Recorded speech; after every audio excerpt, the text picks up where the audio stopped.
मेरे तरफ से पार्टी की ओर से धन्यवाद देना चाहता हूं। आपने मुझे राष्ट्रपति जी का अभिभाषण में इंटरवेंशन करने का मौका दिया और साथ साथ आदरणीय राष्ट्रपति जी को धन्यवाद देना चाहता हूं। उन्होंने हमारा संयुक्त पार्लियामेंट को, ज्वाइंट सेशन को एड्रेस किया और ये बजट सेशन को शुरुआत करवाया है। और इसलिए भी राष्ट्रपति जी का भाषण बहुत ही एक हमारे लिए खास करके स्पेशल है कि पहला इस देश का आदिवासी महिला राष्ट्रपति होने के नाते जब पार्लियामेंट को एड्रेस करते हैं तो गांव-गांव, दूर-दूर भारतवर्ष में बसे हुए सब लोग गर्व का महसूस करते हैं। और मैंने अनुभव किया है और जब मैं राष्ट्रपति जी का अभिभाषण के बाद गांव गए, कई लोगों से मिला, सबने कहा एक तो राष्ट्रपति जी का खुद इस सदन को एड्रेस करना और दूसरा उस एड्रेस के दौरान जो जो बातें कही गई, सारा बातों को लेकर के सब लोगों में चर्चा हो रहे हैं और बिंदु बिंदु एक एक पॉइंट राष्ट्रपति का अभिभाषण पे देश में चर्चा हो रहे हैं। हम लोग ये उम्मीद रखते हैं कि जब इस सदन में राष्ट्रपति जी को हम धन्यवाद दे रहे हैं, इस प्रस्ताव को मैं समर्पण करते हुए, उसको सपोर्ट करते हुए धन्यवाद दे रहा हूं, तो हम लोग एक्सपेक्ट करते हैं कि जो राष्ट्रपति जी के एड्रेस का मूल भाव और उसमें जो विषय है उस पे इस सदन पे चर्चा होगा। लेकिन अफसोस की बात यह है कि कुछ पार्टी, खास करके कांग्रेस पार्टी के नेता और उनके कुछ सदस्य ने ऐसे बातों का जिक्र किया जिसका राष्ट्रपति जी का अभिभाषण से कोई लेना देना नहीं है। हम लोग सब जानते हैं सदन नियम से चलता है और एक इसका कन्वेंशन भी है। आदित्य रंजन जी हम लोग कई सालों से एक साथ इस सदन में मौजूद हैं और राहुल गांधी जी भी 2004 से इस सदन में हैं, तो मैं उम्मीद कर रहा था कि अब एक्सपीरियंस हो गए होंगे। आदमी जैसे जैसे अनुभव करते हैं तो सीखता है। आज भी हम लोग सीखता है सर, और आदमी मरते दम तक जिंदगी भर सीखता है। सीखने में कोई परे किसी को होना नहीं चाहिए, वरना आपको ज्ञान प्राप्त नहीं होगा। तो हम उम्मीद रखते हैं कि 2004 से राहुल गांधी जी इस सदन का सदस्य है तो बहुत कुछ सीखे होंगे अनुभव के आधार पर। और उस समय जब हम लोग सदन में आए तो मुझे याद है अधीर जी भी थे, यहाँ अटल बिहारी वाजपेयी जी, जॉर्ज फर्नांडिस जी, चंद्रशेखर जी, बड़े बड़े आडवाणी जी, सब लोग यहाँ इस सदन में मौजूद थे, मेंबर थे और हम लोग पीछे में बैठ करके सीखते थे। मैं तो अपोजिशन पार्टी का एमपी, वो लास्ट कोने में बैठते थे और हम लोग ध्यान से सुनते थे। और हम लोग ये कोशिश करते हैं कि जब मैं फ्यूचर में इस सदन में कुछ बोलूंगा तो नियम के तहत और अपने सीनियर्स लोगों ने जो रास्ता दिखाए हैं उस रास्ते पे हम चलेंगे। ये सब सोचते हैं कि ऐसा ही हमारा परंपरा रही है और ऐसा चलना चाहिए। और जब इस हाउस में किसी भी विषय पे चर्चा होती है तो नियम होता है। जब बजट पे चर्चा होगी तो बजट के बारे में इसमें डिस्कशन होगा, और जब 193 पे चर्चा होगा तो जिस विषय पे लेकर के चर्चा हो रहे हैं उस पे चर्चा होते हैं। और ये चर्चा जो हो रहे हैं, ये motion of thanks to honourable president of India on her address to the joint session of the parliament, and that is the basic norms which we have to adopt कि हम जिस मुद्दे को लेकर के आज चर्चा कर रहे हैं और उसी से हम इधर उधर भटकने का कोशिश ना करें। जब आदमी अपना राजनीति में टिके रहने के लिए इस सदन को इस्तेमाल करता है तो हमें कोई परे नहीं है, लेकिन जब इसका गैर इस्तेमाल करते हैं, बे इस्तेमाल करते हैं, दुरुपयोग करते हैं तो हमको थोड़ा दुख होता है। अदरवाइज ये पीपुल्स हाउस है, पीपुल्स रिप्रेजेंटेटिव का हाउस है, इसलिए इसको हाउस ऑफ द पीपल कहा जाता है। यहाँ पे अपना बात रखना है, लेकिन जो भी बात रखते हैं उसका तरीका होना चाहिए।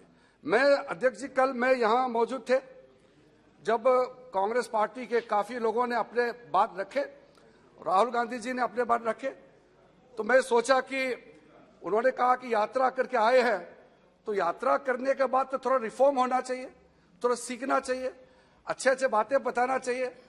लेकिन जो निगेटिव माइंडसेट, नकारात्मक सोच और जिससे कोई लाभ नहीं होने वाला है इस सदन को भी, इस देश को भी, ऐसे बातों को पूरा यहां इस सदन में रखा है। अब मैं रूल्स और बाकी चीजों में नहीं जाऊंगा। हमारे पार्टी के कई लोगों ने बात को रखा है, रूल्स कोट किए हैं, नियम बताया गया है।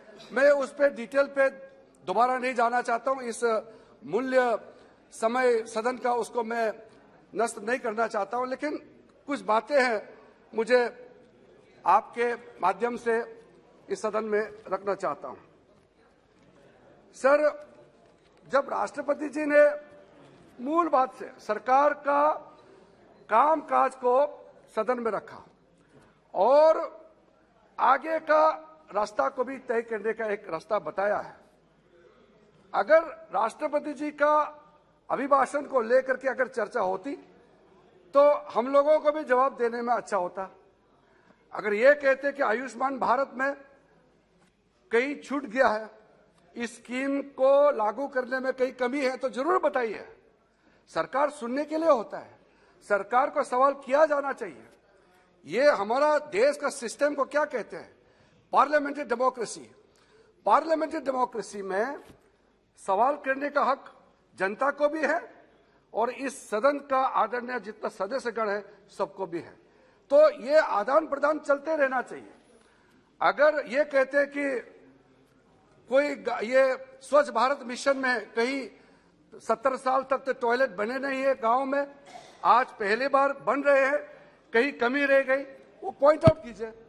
सरकार उसको जरूर इस सजेशन या क्वेश्चन का जवाब देंगे या सुनेंगे या जो करेक्शन करना जरूर करेंगे। लेकिन राष्ट्रपति जी का अभिभाषण से कोई लेना देना नहीं, दूर दूर तक कोई ताल्लुक नहीं। ऐसे बातों को लगातार इस सदन में चर्चा करने का प्रयास किया गया है। अध्यक्ष महोदय जी, जब लोग, जनता हमारे सरकार या किसी भी पार्टी का प्रति विश्वास खो जाता है तो वो हमको विश्वास ढूंढने का प्रयास करना चाहिए। मैं बहुत जिम्मेदारी के साथ सभापति जी आपके माध्यम से कहना चाहता हूं, इसमें कोई इस बात को लेकर के मतभेद नहीं होगा। इस देश में लोगों के मन में एक शंका पैदा हो गए थे, पॉलिटिकल लीडर्स के ऊपर में फेथ कम हो गए थे। हर रोज 2014 तक अखबार जब भी उठाएंगे, टेलीविजन चैनल को देखेंगे, न्यूज देखेंगे तो स्कैम्स, घोटाले और एक का बाद एक भ्रष्टाचार लगातार उजागर होते गए और भारत के महान जनता सवाल करने लग गए थे गवर्नमेंट के ऊपर में, उस समय जो सरकार में थे। और जो भी पॉलिटिकल लीडर है, सरकार में हो या विपक्ष में हो, इलेक्टेड रिप्रेजेंटेटिव के ऊपर में लोगों ने सवाल खड़ा करना शुरू कर दिया था और ये लोकतंत्र के लिए ठीक नहीं है। मैं दावे के साथ कहता हूं, जनता का विश्वास लोकतंत्र में और चुने हुए प्रतिनिधियों के ऊपर नरेंद्र मोदी जी ने फिर से कायम किया है। आज जनता सरकार को भरोसा करने लग गया है। आज जनता चुने हुए प्रतिनिधियों पे विश्वास करने लग गया है, तो मूल कारण है नरेंद्र मोदी जी ने समर्पण पूरा दिल के साथ इस देश को सेवा करने का काम शुरू किया है। इसलिए जैसे गंगा नदी पवित्र है, प्रधानमंत्री मोदी जी का मन, उसका सोच, उसका समर्पण भाव हमेशा पवित्र रहेगा, उसमें कोई दाग नहीं लगा सकते हैं। हम तो ये मानते हैं कि लोग सीखते हैं। 2019 के चुनाव में हम लोग सब जनता के पास फिर गए थे, उस समय बड़ा नारा लगाया था कांग्रेस लोगों ने, चौकीदार चोर है। जब ऐसा नारा लगाते हैं जिसमें कोई दम नहीं है तो जनता उसका करारा जवाब देता है। मैंने सोचा जब चौकीदार चोर का जवाब लोकसभा के चुनाव में 2019 में दिया, थोड़ा तो सीख लेंगे, ये हम उम्मीद करते थे। लेकिन सीखने का तो नामो निशान नहीं, दोबारा उससे भी ज्यादा गलती करने का काम कर रहा है। इसका जवाब इस महान देश के लोगों ने ठान लिया है और जवाब देने वाले हैं। कल इसे मैं पूरा काउंटिंग करके नहीं बताना चाहता हूं, लेकिन आज मेरा साथी रविशंकर जी ने भी बताया है, स्कैम्स का गिनती करके बताया है। कल जैसे कि उदाहरण के तौर पर राहुल जी ने जीवीके का एयरपोर्ट मुंबई एयरपोर्ट को अदानी को दान में दे दिया। आज मैं देख रहा था तो उसका स्पष्टीकरण आया, वो कंपनी खुद कह रहे हैं कि अपना एक कमर्शियल इंटरेस्ट को देखते हुए उनको पैसा ऋण चुकाना था, इसलिए एक कमर्शियल इंटरेस्ट को ध्यान में रखते हुए कंपनी के इंटरेस्ट में जो जरूरत है वही फैसला किया और उन्होंने एयरपोर्ट दिया। तो फिर राहुल जी को किसने कहा और इस सदन में झूठ बोलने के लिए किसने उसको जबरदस्ती प्रेशर डाला, ये हम पूछना चाहते हैं। जब लेने वाला को प्रॉब्लम नहीं है, देने वाला को प्रॉब्लम नहीं है, तो बीच में राहुल गांधी को प्रॉब्लम कहां से आया है? ये बहुत विचित्र मामला है। देश को प्रॉब्लम नहीं है, प्रॉब्लम इनको है। मैं अध्यक्ष जी, मैं आज मैं आप आराम से सुनिए, मैं बहुत ज्यादा लंबा कहने वाला नहीं हूं। नथिंग सर कुछ रिकॉर्ड में नहीं आप जाएगा। क्यों आप बिना मतलब का बात डिस्टर्ब मत कीजिए, आप डिस्टर्ब मत कीजिए प्लीज।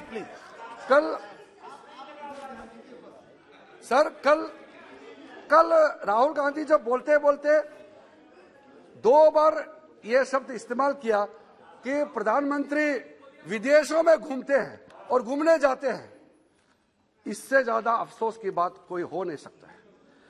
प्रधानमंत्री विदेश जाता है तो देश के लिए जाता है, देश का समस्याओं को लेकर के, देश दुनिया में हमारा हिंदुस्तान का जो भी मुद्दे हैं, जो हमारे इंटरेस्ट है, उसको लेकर के विदेश जाता है। वो हनीमून या हॉलीडे मनाने नहीं जाता है। यहाँ जिस मेंबर ने कल यहाँ कहा है, राहुल गांधी जी ने, उनको पूछिए।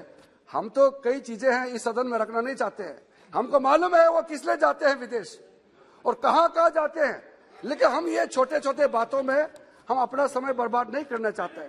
लेकिन इसलिए अध्यक्ष सभापति जी, मेंबर जानना चाहते हैं, बाद में अलग से जानकारी प्राप्त कर सकते हैं, लेकिन आज मैं सदन का समय को नष्ट नहीं करूंगा। मैं और ये सब कहना नहीं चाहता हूं, मैं तो इसका जवाब इसलिए दे रहा हूं, कल उन्होंने बार बार कहा कि प्रधानमंत्री विदेश में घूमने जाते हैं, इसलिए मैं स्पष्टीकरण करना चाह रहा था कि घूमने के लिए नहीं जाते, घूमने के लिए जो जाते वही ये बात बोल रहे थे ये संसद में।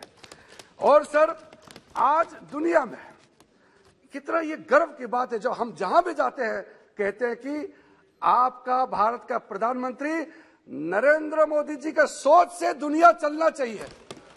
जब पूरा दुनिया हमारा प्रधानमंत्री जी, चाहे वो G20 हो या यूनाइटेड नेशन में हो, आज जो भी प्रस्ताव भारत के लिए प्रधानमंत्री जी रखते हैं, विश्व उसको कबूल करते हैं, एक्सेप्ट करते हैं। एक के बाद उदाहरण एक हम दे सकते हैं। अध्यक्ष जी, मैं और एक दो संवेदनशील मुद्दा है जो आज कई हमारे मेंबर्स ने रखा है, सिक्योरिटी को लेकर के। मैं, क्योंकि ये डिबेट सिक्योरिटी पे नहीं है, लेकिन बात बार बार पूछा गया तो स्पष्टीकरण करना जरूरी है। मैं संक्षेप में कहना चाहता हूं, हम लोग जब विपक्ष में थे, हम चिल्ला करके कहते थे सरकार को कि हमारा बॉर्डर एरिया को ध्यान दिया कीजिए, हमारे सिक्योरिटी फोर्सेस को, हमारा आर्मी को, एयरफोर्स को, नेवी को, पैरामिलिट्री फोर्सेस, हमारा सेंट्रल आर्म फोर्सेस है, इनका दुख दर्द को देखा जाए और हमारा बॉर्डर एरिया में जो विकास नहीं हुआ उसको ध्यान रखा जाए। लेकिन कभी भी हमको कोई जवाब सत्ता से मिला नहीं था उस समय। और यहां तक भी कहते थे कि जब मैं अरुणाचल प्रदेश का चर्चा करने के लिए मोशन मूव किया, तब भी खुद सदन के नेता उस समय प्रणब मुखर्जी थे, उन्होंने मुझे बुला के कहा कि किरण, ये बहुत ही सेंसिटिव मुद्दा है, मैं रिक्वेस्ट करना चाहता हूं कि आपको अलग से बात करेंगे, लेकिन इशू को सदन में ना उठाया जाए।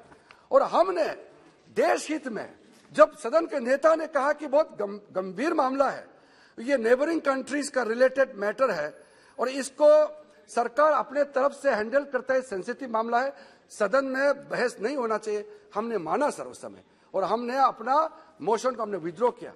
और हर दिन ये लोग कहते हैं चाइना पर चर्चा करना चाहिए, चाइना पर चर्चा करना चाहिए।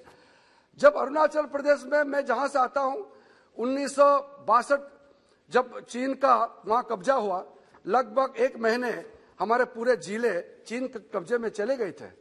उसके बाद में एक नीति बनाया उस समय का सरकार ने कि चाइना बॉर्डर में कोई रोड या बड़ा इंफ्रास्ट्रक्चर नहीं बनाना चाहिए, क्योंकि अगर ऐसा बनाएंगे तो चाइना जल्दी यहां पहुंच जाएंगे।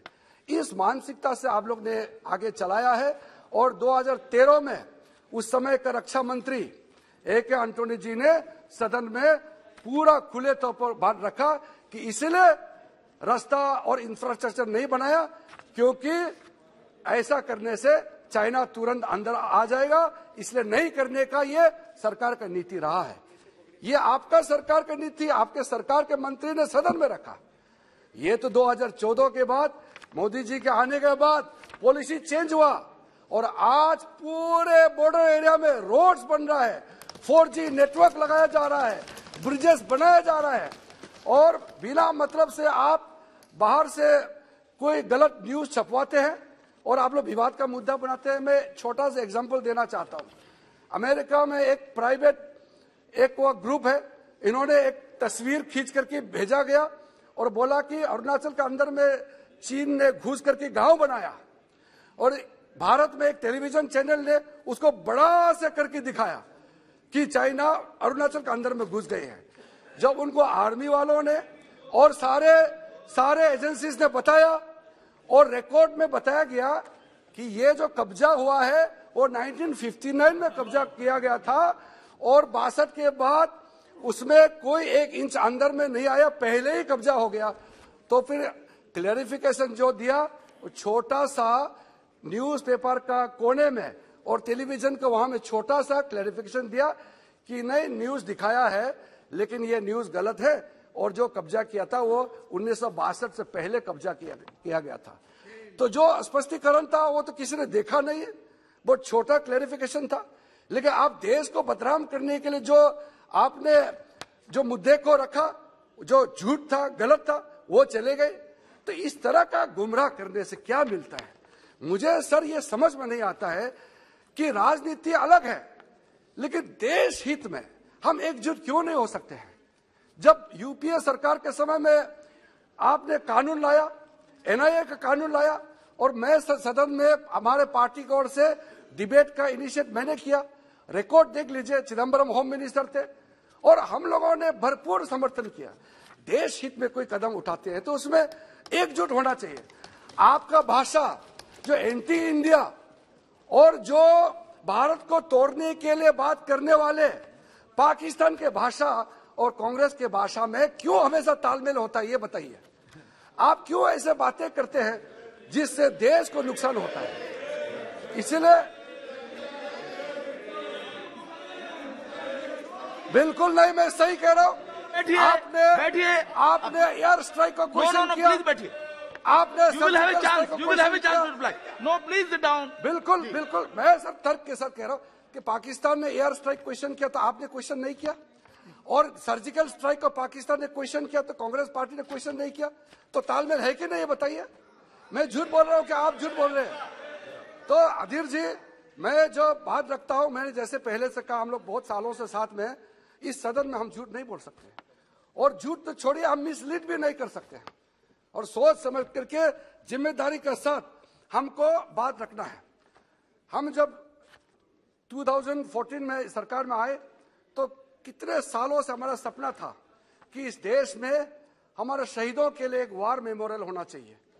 कुछ भी नहीं कर पाया। मोदी जी का संकल्प से आज वार मेमोरियल बन गए हैं, और हम सिर्फ अपने उन जवानों को जिन्होंने अपने जीवन दे दिया इस देश के लिए, उनको ही सिर्फ श्रद्धांजलि नहीं बल्कि नई आने वाले पीढ़ी को भी हम लोग रास्ता दिखा रहे हैं कि देश के लिए जीना चाहिए, देश के लिए मरना चाहिए। पुलिस मेमोरियल, मैं तो MOS होम भी थे, उसमें हम लोग ने देखा कि कितने सालों से प्रपोजल थे पुलिस मेमोरियल, आप नहीं कर पाए, और मोदी जी ने पुलिस मेमोरियल बना करके इस देश को सिक्योरिटी को अपने जीवन दे करके रखने वाला लोगों के लिए इज्जत देने का काम किया है। कई ऐसे बातें हैं, मैं गिन के बताने से बहुत समय लग जाएगा, मैं अपने बात को थोड़ा सा शॉर्ट करना चाहता हूं। कल और एक फोटो दिखाया, जो अच्छा फोटो है दिखाने में हमारा कोई परे नहीं है, और वैसे तो नियम है, मैं जानता हूं इस सदन में हम पोस्टर या प्लेकार्ड नहीं करते हैं।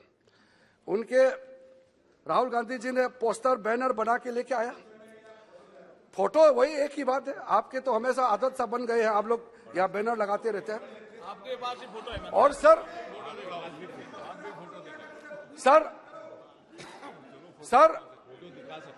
सर जो अच्छा फोटो है, अच्छा फोटो को तो हम लोग तस्वीर देखते हैं, हम लोग टेलीविजन में देखते हैं, न्यूज़पेपर में देखते हैं, तो परे नहीं। अभी ये कोई अच्छा फोटो है, देखिए, हम कोई ऑब्जेक्शन किया इस पे? आपके मुख्यमंत्री किसके साथ खुश है? हमने ऑब्जेक्शन नहीं किया, नहीं, हमने ऑब्जेक्शन नहीं किया। मैं सर, अरे सर, मेरे पास सर कई तस्वीर है, और सर मैं सर आपका फोटो अभी आपका ये देखिए सर, आपके दामाद के साथ है सर। ना, हमने आपत्ति नहीं किया, हमने आपत्ति नहीं किया। अरे इस देश को अगर उद्योगपति नहीं होगी, हमारी इंडस्ट्री नहीं लगेंगे, इन्वेस्टमेंट नहीं होगा, तो देश कैसे आगे बढ़ेगा? आपके मुख्यमंत्री या भारतीय जनता पार्टी के मुख्यमंत्री अगर किसी उद्योगपति से मिलते हैं या बाहर के डेलीगेशन से मिलते हैं, तो उसमें आपत्ति करने वाला कोई बात नहीं है। आप भी पॉलिटिकल पार्टी चलाते हैं, हमारा भी पॉलिटिकल पार्टी है। हम लोग तो कोई एयरलाइंस तो है नहीं हमारे पास कोई अपना से हम एयरलाइन चलाने का कोई साधन तो है नहीं। जब हम लोग पायलट भी नहीं है, जब हम लोग टूर करते हैं, इलेक्शन कैंपेन करते हैं, तो किसी का एयरक्राफ्ट को बुकिंग करते हैं। अगर प्रधानमंत्री जी जब पार्टी के लिए कैंपेन करते हैं और उसके लिए पार्टी एयरक्राफ्ट हायर करते हैं, उसके लिए पेमेंट देते हैं, और उस एयरपोर्ट में जाते हैं, एयरक्राफ्ट में चढ़ते हैं, कैंपेन करते हैं, उस तस्वीर को आप यहाँ दिखा के क्या साबित करना चाहते हैं? जब आप कुछ काम करते हैं तो उसका कोई मतलब तो होना चाहिए। बिना मतलब आप तस्वीर दिखा के GMR में घूमते हैं, GMR में। और हमेशा हम तो कह सकते हैं राहुल गांधी जी अभी तो पता नहीं क्यों चले गए, बाकी सब बैठे हैं, आप सुनिए। राहुल गांधी सिर्फ GMR कंपनी, उनके कंपनी के एयरक्राफ्ट में ही घूमते हैं, और आपके सरकार के समय में GMR कंपनी को एयरपोर्ट चलाने के लिए दिया दिल्ली में। हम लोगों ने कुछ कहा? अगर नियम से कर रहे हैं, सिस्टम से चलाते हैं, तो हमारा क्या आपत्ति है? तो बिना मतलब, मैंने शुरू में कहा, इतना इंपॉर्टेंट बहस में बिना मतलब आप हेडलाइन में आने के लिए, आप राजनीति में टिके रहने के लिए इस सदन का दुरुपयोग करना, ये किसी के लिए ठीक नहीं है, हमारे लिए भी ठीक नहीं है, आपके लिए ठीक नहीं है, देश के लिए भी ठीक नहीं है। हम लोग गलत काम नहीं करते आदिर जी, हम लोग मोदी जी के साथ में काम करते करते इतना तो सीखा है कि हम लोग जो भी करेंगे सिर्फ देश हित में करेंगे, और हम लोग बाकी काम नहीं करेंगे। सर, कई मुद्दे हैं, मैं क्योंकि आपका वहां से इशारा आ रहे हैं, और 3-3:30 बजे आदरणीय प्रधानमंत्री जी इस सदन में बोलने वाले हैं, तो मैं अपने बातों को कम करके लास्ट में इतना कहना चाहता हूं कि इस देश का मालिक तो इस देश का जनता है। जो जनता फैसला करेगा वो सबको मानना पड़ेगा। हम अपने मर्जी से चुन के आया नहीं है, जनता ने हमको भेजा है। आप 60 साल से ज्यादा आपने इस देश को चलाया है, आपको मौका दिया है। आज आपको अगर जनता मौका नहीं दे रहे हैं तो उसका नाराज हम पे क्यों हो रहे हैं? आपको जनता अगर विश्वास नहीं करते हैं, आपका 60 साल से आपका काम देख लिया है, कुछ हुआ नहीं आपके समय में, आप लोगों ने झूठ बोला, लूट लिया, पूरा जो क्रोनी कैपिटलिज्म, भ्रष्टाचार, हम भी खुद मेंबर ऑफ पार्लियामेंट होकर थक गए थे करप्शन का डेली हेडलाइन में पढ़ते पढ़ते आपके जमाने में। तब जाकर के मोदी जी को भरोसा करके यहाँ लाए हैं, तो आराम से काम करने दीजिए। और आप सवाल करना तो मुद्दे पे सवाल कीजिए, लेकिन गुमराह नहीं कर सकते हैं। इसलिए मैं सभापति महोदय जी आपके माध्यम से कहना चाहता हूं कि देश मोदी जी के साथ है। भले आप जितना गुमराह कर ले, देश ने ठान लिया है 2047 में भारत को विकसित राष्ट्र बनाने के लिए मोदी जी ने जो नींव रखा है, जो काम शुरू किया है, वो रुकने वाला नहीं है। आप अगर भटकाने का कोशिश करेंगे, कोई सफलता मिलने वाला नहीं है। हमारा देश का जनता जागरूक हो चुके हैं, जाग चुके हैं, और आपके गुमराह जो रास्ता आप दिखा रहे हैं उसमें कोई चलने वाला नहीं है। मैं अंत में